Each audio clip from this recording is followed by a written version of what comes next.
I'm Bob Lazar. I worked for this, you know, Area S4, Right. Yeah. and here's what I did. So that's the Right. second interview he does. And Oh my that God. just goes through the fucking roof. And the crazy thing about it is like this was in 1989. Wow. You know, during these interviews, Lazar described his work at S4. Um, and the crazy thing about it is like the story he said on those first two interviews has not changed at all. You know, Yeah. um, It's been almost 40 years. I know. And Yeah. Wow. there's a detail that he talked about, and this is something that like you wouldn't add detail like this unless you actually knew what Right. was happening. There was a hand scanner that you had to use to get your badge to go into Area S4. Guess what? They found one of these old hand scanners, and I'll show you what it looks like. But once again, this is one of those things that somebody was like, "Oh, that doesn't exist. There's no such thing as that." And this is what it Oh. looks like. It actually measures the bones in your fingers, which apparently are very unique to every individual. Oh. That's interesting. And that's So how like you does would an X-ray kind of or sort of, I think. But that is the wow. machine that he described he used to get into S4 to do his Yeah. work.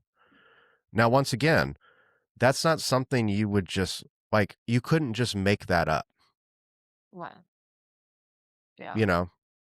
And then to come to find out that those things actually existed, and he talked about how they didn't work very well. And the person that made them said, yeah, they never worked very well. Oh my gosh. Okay. Well, yeah, I would say that's definitely true. That part Yeah. that he like worked there probably. Yeah. So I personally think that a lot of these tiny details that are 100% true give so much more validity than people that Yeah. are like, oh, he never went to Caltech. He never did this. He never did. You know what I mean? Like, Right. he just went to community college. He's not that smart. It's like, okay, sure, we can go off of like his academic record, but it, it doesn't really mean anything, in my Right. Yeah. opinion. You No. know, he also, after he did this interview with George Knapp, a lot of people started discrediting him, as you would imagine. Right. He actually took George to Los Alamos, the laboratory he used to work at. People still remembered him. He walked around the building like he knew where everything was at. Mm. And like he obviously worked there at some Right. point, Yeah. you know?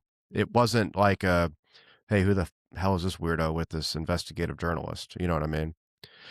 And to give George Knapp a little bit of credit, he did not cover, this was, I think, one of the first times he covered anything alien UFO related. Like he was doing like crime and mob bosses and like Wow. actual investigative journalism. Like he's kind of been coined now as this guy that is into UFOs, which I guess he is to a certain extent.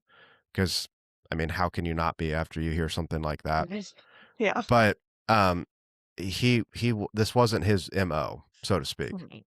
You know, Yeah, that definitely gives it more credibility for yeah. sure.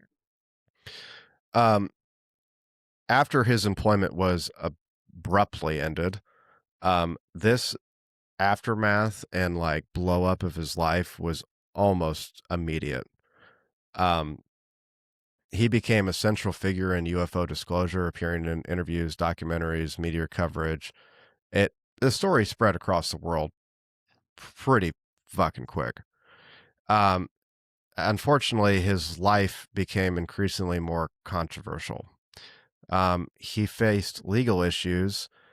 There is a story about him allegedly operating a prostitution ring. Okay, that's crazy. Well, here's the thing that I don't like about this, right? Because like what is the quick ticket now like with people that are um trying to expose something. I know there's been a handful of stories. I don't know if it's true or not, But, like, the first thing you always hear about is like, "Oh, yeah, this person is involved in this investigation for saying this, that, or the other, or exposing this, that, or the other. Oh, guess what? They also have, like, 400 fucking megabytes or, like, gigs of Yeah, child porn on on their right. computer, out of nowhere." You know what I mean? I think this is the same thing. I think this is the same thing they were trying to do to him.